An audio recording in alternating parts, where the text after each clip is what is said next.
নমস্কার, কেমন আছেন সবাই? সঙ্গীতার গল্পকথা নতুন একটা ভিডিওতে সবাইকে স্বাগত। আশা করছি যে যেখান থেকে আমার ভিডিওটা দেখছেন সবাই খুব ভালো আছেন। আমরা খুব ভালো আছি। আজ হচ্ছে সোমবার, ঘড়ির কাঁটা এখনই 5:30টার মতো বাজে। তো ঘুম থেকে উঠে পড়েই আগে সমস্ত দরজা জানালাগুলো খুলে দিচ্ছি। কি বলুন তো, সকালের এই ফ্রেশ হাওয়া বাতাসটা ঘরের মধ্যে প্রবেশ করলে বেশ একটু ভালোও লাগে। সারা সেই সন্ধ্যা থেকে তো বন্ধই পড়ে থাকে, আবার একটু পরে বন্ধই করে দিতে হবে। কারণ কি, এই রাস্তার ওপরেই তো এত ধুলো ওড়ে, আর কদিন ধরে হাওয়াও চলছে খুব, তো ওই জন্য পুরো ধুলোয় ভর্তি হয়ে যায়। ওই কারণে এই সকালবেলাটা ফ্রেশ হাওয়াটা ঘরের মধ্যে আলো বাতাস ঢুকলে বেশ ভালোও লাগে। তো ওই কারণের জন্য সমস্ত দরজা জানালা খুলে দিলাম। আর দেখুন, ডাইনিংয়ের এই বিছানাটা একটু ঠিক করে নিচ্ছি। সকাল সকাল একটু কাজ শুরু করলে কি হয়, বেশ ভালোই লাগে জানেন। বেলা যতই বাড়তে থাকে কাজগুলো সুন্দরভাবে পরিপাটি হয়ে যায়, বেশ ভালোও লাগে। আর এখন তো ছেলের স্কুল নেই, বাড়িতেই আছে, ওই কারণের জন্য একটু দেরি হয়ে যাচ্ছিলো কদিন। তো কাল রাত থেকেই ঠিক করে নিয়েছিলাম যে আজকে একটু তাড়াতাড়ি উঠবো। আর কি বলুন তো, ভোরবেলাটা ফৌজিবাবু তাড়াতাড়ি উঠে পড়ে, 4:30-5টা নাগাদ ওর ডিউটিতে রেডি হয়। তো ওই কারণে ওই সকালটা ওরও একটু ফোনটা ভালোভাবে পাওয়া যায়, নেটওয়ার্কটা ধরে। তখন ওকেও বলে রেখেছিলাম, ওই জন্য তুমি একটু তাড়াতাড়ি কালকে ফোন করো। তো একবারে ওর সঙ্গে কথা টথা বলার পরেই বেশ বিছানা ছেড়ে উঠতে ইচ্ছা করে। তো এই যে ঘরের সমস্ত কিছু দরজা জানালা খুলে দিলাম, আর এই যে বেডশিটটাও চেঞ্জ করে নিয়েছি। তো এখন এই যে একটা অন্য বেডশিট পেতে দেবো, কারণ আমার এই অনেক দিন হয়ে গেলে না ভালোও লাগে না, বেশ একটু কদিন চাড়া চাড়া বেড কভার পাতলে বেশ ভালোও লাগে। আজকে মনডে, কিন্তু কি বলুন তো, সানডের আজকে তাড়া আছে। কারণ কি, আজকে একটু বাজারের দিকেও যেতে হবে। তো ওই কারণের জন্য একটু ঝটাপট আজকে সমস্ত কিছু কাজগুলো সকালবেলায় সেরে নিচ্ছি। সকালের বাসি কাপড়টা ছেড়ে নিয়েছি, ছেড়ে জামা চেঞ্জ করেই ঘরের কাজগুলো করে নিচ্ছি। এগুলো তো একটু পরে করলেও হয়, কিন্তু এই সকাল বললাম যে বাজারের দিকে যাব, ওই কারণের জন্য একদম লেট হয়ে যাবে। ওই জন্যই সকাল সকাল এগুলো করে নিচ্ছি। আর এখনও ছেলেটা ঘুম থেকে ওঠেনি, তো ঘুম থেকে উঠতে উঠতে 7টা প্রায় বেজেই যাবে। তো ততক্ষণে আমার এই দিকের সমস্ত কাজগুলো কমপ্লিট হয়ে যাবে। তো ওই যে দেখুন, আর এখনও তো আমাদের ব্ল্যাঙ্কেট এখনও ওঠেনি, কারণ এই রাত ভোরবেলার দিকে আর রাতে ভালোই ঠান্ডা লাগে। তো ব্ল্যাঙ্কেটটা একটু এখনও পর্যন্ত প্রয়োজনই হয়। শীত শিলিগুড়ির ওয়েদার বুঝতেই পারছেন।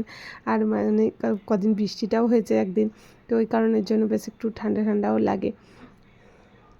তো এই ঘরগুলো মোটামুটি আমার সমস্ত কিছু ক্লিন হয়েই গেছে। এবার এই যে বাসি ঘরগুলো একটু ঝাঁটা দিয়ে মুছে তারপরে যাব স্নানে। সকাল সকালের স্নানটা সেরে নিলে একটা বড় কাজ হয়ে যায়।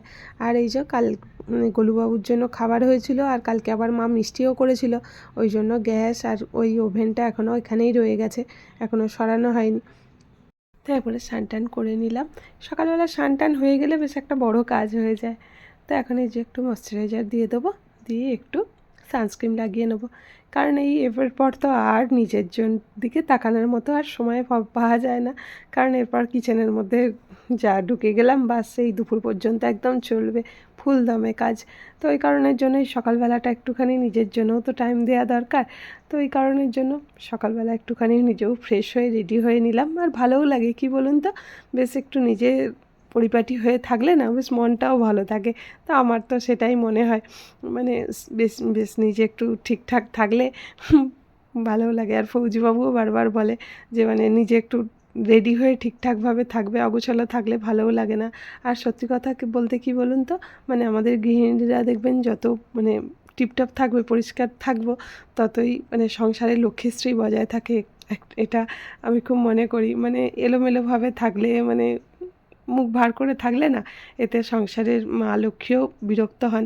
তো ওই জন্য চেষ্টা করি নিজেও একটু ঠিকঠাক ফিটফাট হয়ে থাকতে। তো চলুন, রেডি হয়ে নিয়েছি, এরপর বসাবো চা। কারণ মা গলিবাবুদেরকে তুলে দিয়েছে, ওই দিকের কাজটা মা পুরো করে নিয়েছে। এখন একটু এই চা বসাবো। আজকে একদম টাইমের মধ্যে সমস্ত কিছু কাজ কমপ্লিট হয়ে গেছে। ঘড়ির কাঁটা এখন 7:30টার মতো বাজে। আর কি বলুন তো, সকালে কালকে রাত থেকেই ঠিক করে রেখেছিলাম আজকে একটু তাড়াতাড়ি উঠবো, সকালবেলার কাজটার ফেলার ব্যাপার আছে, তার আগে সমস্ত কাজ আমাকে সারতে হবে, এইসব পুরো মনে মনে একটা লিস্ট তৈরি করে নিয়েছিলাম।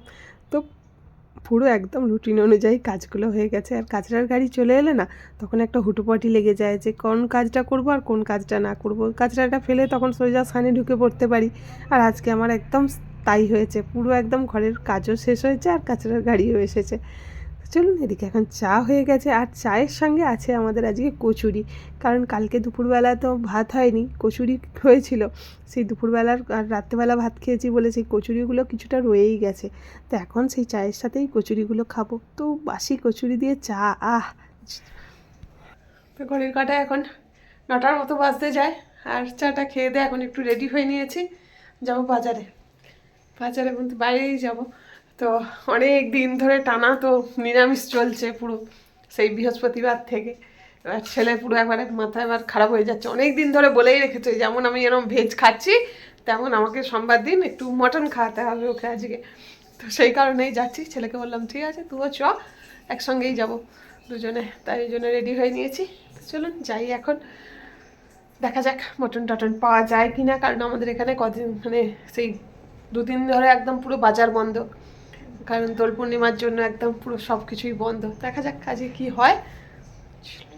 এলাম বাবা, শুধু এই ছেলেটাকে নিয়ে গেছি বলে আজকে হলো, নাহলে আমি পালিয়ে আসতাম। আজকেও সেই দোলের জন্য এখানে সব বন্ধ। তো ঠাকুর যা করে ভালোর জন্য। ঠাকুর যা করে ছেলে মানে অন্য কিছু হয়টা বললে তখন বলতো না যাবো না। আর যেহেতু আজকে ওর ইচ্ছা, অনেক দিনের ইচ্ছা, আজকে মটন খাবে, বাস তুই খুশি? অলওয়েজ খুশি, অলওয়েজ খুশি। খাবার পেলেই খুশি, না পেলেই। চলো যাই হোক, পেয়ে গেছি, এবার টিফিনের ব্যবস্থাটা করি। তো একদম এই যে সবজির দোকান নিয়ে বসে গেছি। তো আজকে তো সিম্পল হবে, পুরো মাটন আর ফ্রাইড রাইস। ছেলে তো অনেক দিন আগে থেকেই লিস্ট করে রেখেছিল, তো ওর কথা অনুযায়ী বসে পড়েছি একদম সমস্ত কিছু সবজিপাতি নিয়ে। ফ্রাইড রাইসের জন্য সবজি, আর আজকে মাটনটা একটু ভাবলাম পেঁপে দিয়ে করব, তো ওই জন্য পেঁপেও নিয়ে নিয়েছি।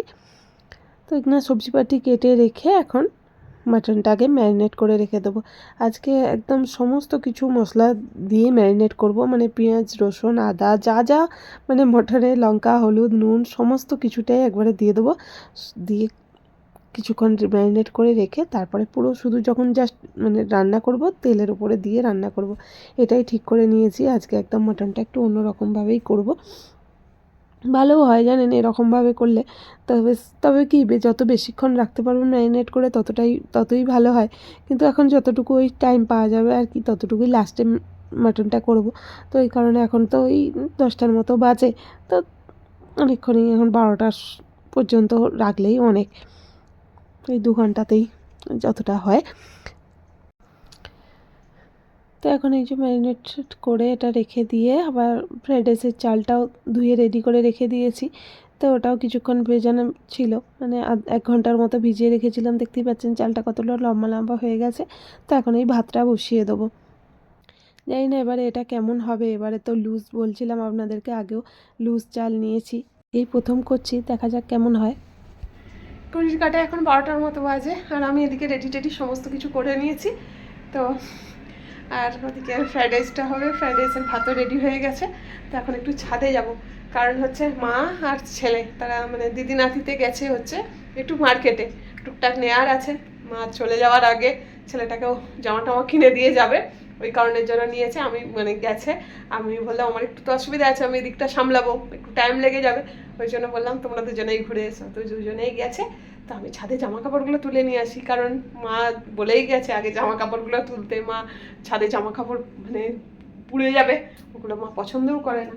তো চলুন আগে সেগুলো তুলে নিয়ে আসি, এসে বাকি একটা কাজগুলো করবো। রোদ্দুরও একদম ভালোই কড়ক আছে।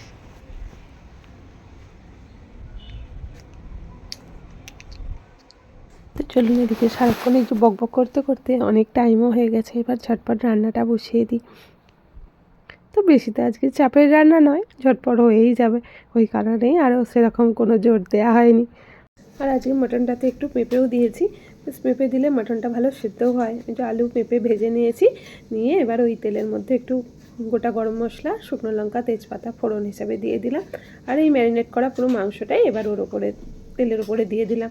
সমস্ত কিছু মশলাপাতি তো দেওয়াই আছে, আর কিছু দেওয়ার ব্যাপার নেই। এবার গ্যাসটাকে মিডিয়াম ফ্লেমে রেখে আর চাপা দিয়ে একদম রেখে দেবো।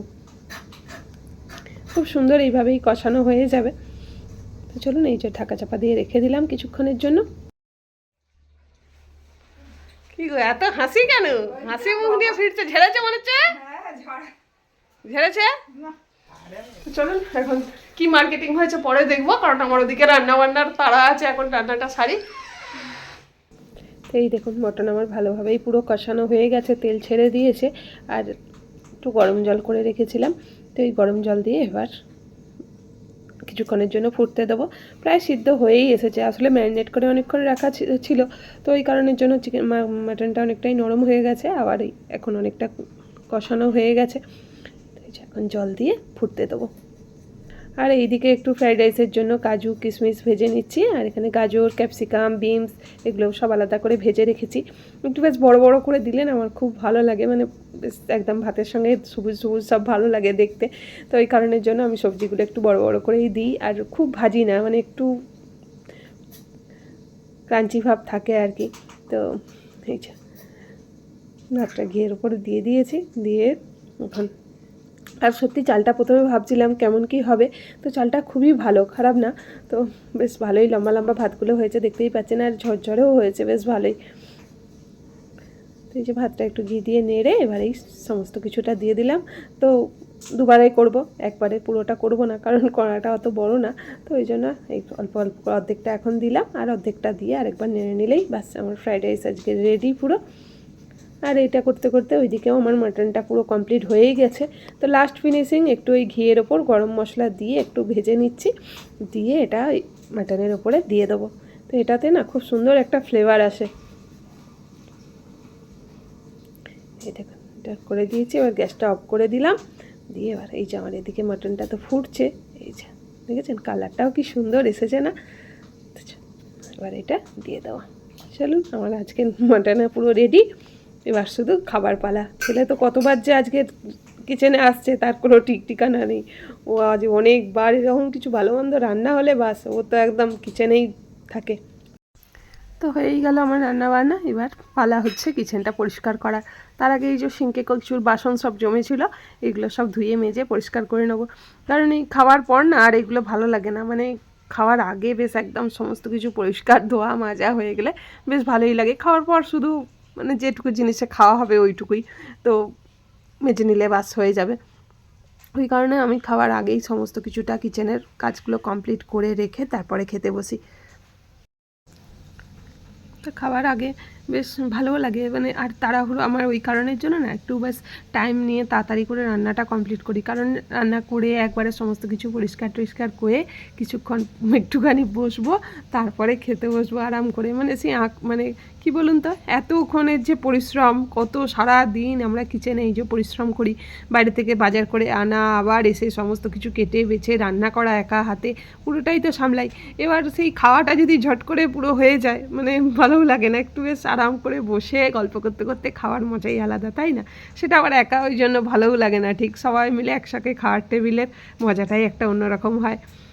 এই যে সিংটাও আমি একদম ভালো করে মেজে ধুয়ে পরিষ্কার করে নিলাম, কারণ সকালবেলার দিকটাই একটু বেশি কাজকর্ম থাকে। আর যেদিনকে মানে আমার চিকেন মাটন যেদিনকে করা হয়, সেদিনকে আমি গ্যাসটা একদম মানে স্কচ ব্রাইট দিয়ে ভিম লিকুইড দিয়ে একদম পরিষ্কার করে নিই, মেজে ঘষে একবারে পরিষ্কার করে নিই। তো সেই জন্য এটাই পরিষ্কার করে নিচ্ছি এখন। কিন্তু ছেলের ওইদিকে ধৈর্য কুলোচ্ছে না, তার এবার খাবারের জন্য তাড়া দিচ্ছে। তো বুঝতেই পারছে না আজকে এইসব ভালো ভালো জিনিস হলে কি আর বেশিক্ষণ বসে থাকা যায়। তো আমিও ওই জন্য ঝটপট চাইছি কাজটা কিচেনের কমপ্লিট করে এবার ওকে খেতে দেবো।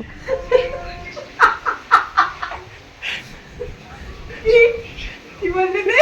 নাদুস নুদুস ছেলে। তোর মতো একটু নাদুস নুদুস, তুই নাদুস নুদুস ছেলে, নাদুস নুদুস ছেলে বাবা। আজকে স্পেশাল লাঞ্চ, বসে পড়েছেন সবাই খেতে। তা আজকে তো আর বেশিক্ষণ ওয়েট করা যাবে না, পুরো অনেকক্ষণ থেকে রান্নাঘরেই ওয়েট করছিল কখন নামবে, তাই তো? খুব খুশি আজকে, হ্যাঁ? এতদিন নিরামিষ খাওয়া আজকে সার্থক। এই যে আমাদের একদম ফ্রাইড রাইস আর মাটন, আর এখানে আছে কুলের চাটনি। খাওয়া দাওয়া কমপ্লিট হয়ে গেছে, এবার ফেসফুসও হয়ে নিয়েছি। তো ওই যে দিদি নাতিতে মার্কেটিংয়ে গেছিল, তো পয়লা বৈশাখের জামা নিয়ে নিয়েছে দিদির কাছ থেকে। এই যে এটা হয়েছে ছেলেটার পয়লা বৈশাখে, আর এটা কিনেছে ফৌজি বাবুর জন্যে। তুই পছন্দ করেছিস নাকি? এটা কিনেছে ফৌজি বাবুর জন্যে, কারণ মা তো আর এখন আসবে না, ওই জন্য ষষ্ঠীর একবারে কিনে রেখে দিয়ে গেল। ফৌজি বাবুর ষষ্ঠীর গিফট। আর এটা আমি বলেছিলাম যে তোরও একটা গেঞ্জি নিয়ে নিস কিছু বলে, ওই জন্য ছেলেটা পয়লা বৈশাখের জন্য এই গেঞ্জিটা নিয়েছে। হাবাতা এই হচ্ছে আজকে এই কেনাকাটা করতে গিয়েছিল দিদি নাতিতে। এই প্রথম ওরকম গেল, মানে মা এরকম আছে এখানে যে আমি যাইনি বলো, প্রথম তোরা ওরকম মার্কেটে বেরোলি আমাকে ছাড়া। চলুন, সেই সকাল 6টা থেকে যেই ভিডিওটা শুরু করেছিলাম এখন সেটাই এন্ড করার পালা চলে এসেছে। এখন বিদায় নিচ্ছি। সবাই ভালো থাকবেন, সুস্থ থাকবেন, দেখা হবে আবার একটা নতুন ভিডিও নিয়ে। আমার ভিডিওর কোনো অংশ যদি আপনাদের ভালো লেগে থাকে তাহলে ভিডিওটা ছেড়ে যাওয়ার আগে অবশ্যই একটা লাইক কমেন্ট করে জানাতে ভুলবেন না। আজকের মতো